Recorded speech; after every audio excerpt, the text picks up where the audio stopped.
विषहरी हरे रंग की एक उच्च स्तरीय इच्छाधारी नागिन जिसके अस्तित्व की शुरुआत भगवान शिव से हुई थी और आज भी उसका अस्तित्व बरकरार है।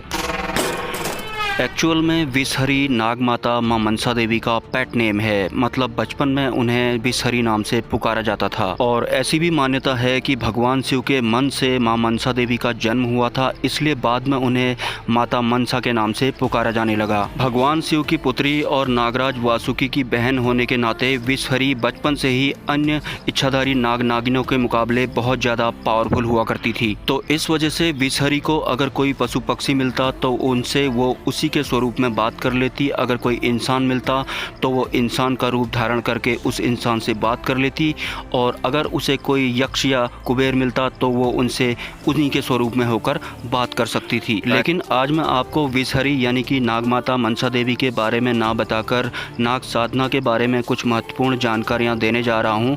अगर आपको नाग माता मनसा देवी का वीडियो देखना है तो आप इस वीडियो के कमेंट सेक्शन में चेक कर सकते हैं, आपको उनके वीडियो का लिंक वहाँ पर मिल जाएगा। तो वीडियो में आगे बढ़ते हैं। अगर कोई साधक परिपक्व होता जा रहा है और वो भोलेनाथ का भी भक्त है तो छोटी मोटी नाग सिद्धियां उस साधक के इर्द गिर्द मंडराती रहती हैं। और इसका बिल्कुल भी ये मतलब नहीं है कि माता मनसा देवी या फिर अन्य इच्छाधारी नाग नागिनों में कोई भेद है, क्योंकि सूक्ष्म जगत की सभी पवित्र दिव्य शक्तियाँ माननीय होती हैं और उनका अनादर नहीं होना चाहिए।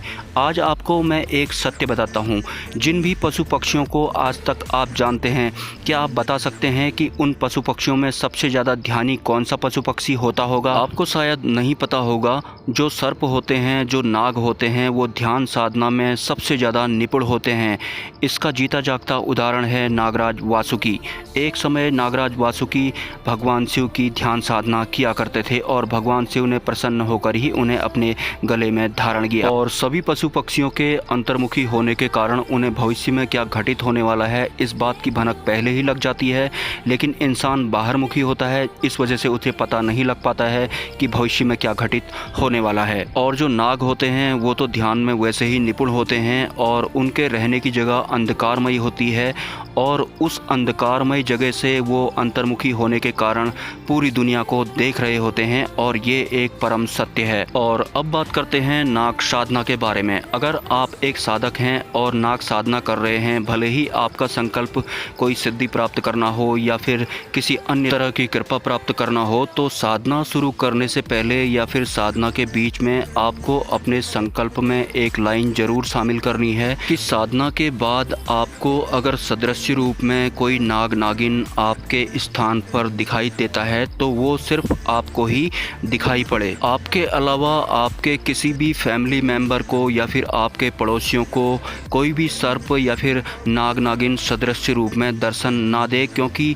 जब एक साधक नाग साधना करता है तो ऐसा वक्त जरूर आता है कि नाग या नागिन उसे सदृश रूप में उसके मंदिर में या फिर उसके कमरे में उसे दर्शन जरूर देते हैं। तो जो साधक है वो तो नाग के प्रत्यक्ष दर्शन से नहीं डरेगा, लेकिन अगर किसी नाग नागिन ने उसके फैमिली मेंबर को दर्शन दे दिए और गलती से उन्होंने उस नाग नागिन को मार दिया, तो जिसने भी उस नाग नागिन को मारा होता है उसका फल उसे जरूर प्राप्त होता है, मतलब वो आधार कार्ड कम होना तय है। क्योंकि दोस्तों जो नाग होते हैं वो तो आपको ज़रूर अच्छे लगते हैं, लेकिन आपके फैमिली मेंबर या फिर दुनिया के जो लोग होते हैं वो अक्सर सर्प या नागों से भयभीत रहते हैं और देखते ही उन्हें मारने की कोशिश करते हैं। तो अगर आप नाग साधना कर रहे हैं तो इस तरह के पापों से बचने के लिए पहले ही एडवांस में आपको अपने संकल्प में शामिल करना है कि हे वासुकी महाराज या फिर माता मनसा देवी, अगर आप मुझ पर कृपा करते हैं या फिर कोई सिद्धि के लिए आपका कोई गण नाग नागिन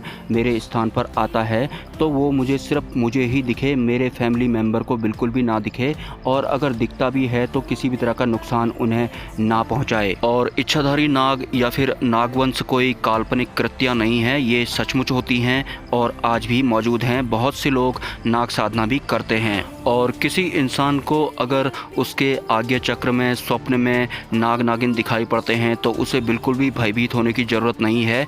इस जन्म में ना सही किसी न किसी जन्म में आपका नागलोक से कोई न कोई संबंध जरूर रहा होगा। और अगर इस जन्म में आपसे बहुत बड़ी तादाद में लोग अकारण ही नफरत करते हैं और साथ में भयभीत भी रहते हैं तो आप समझ जाना कि किसी जन्म में आप नागवंश में ज़रूर थे। Subscribe now. नागराज वासुकी की जय हो।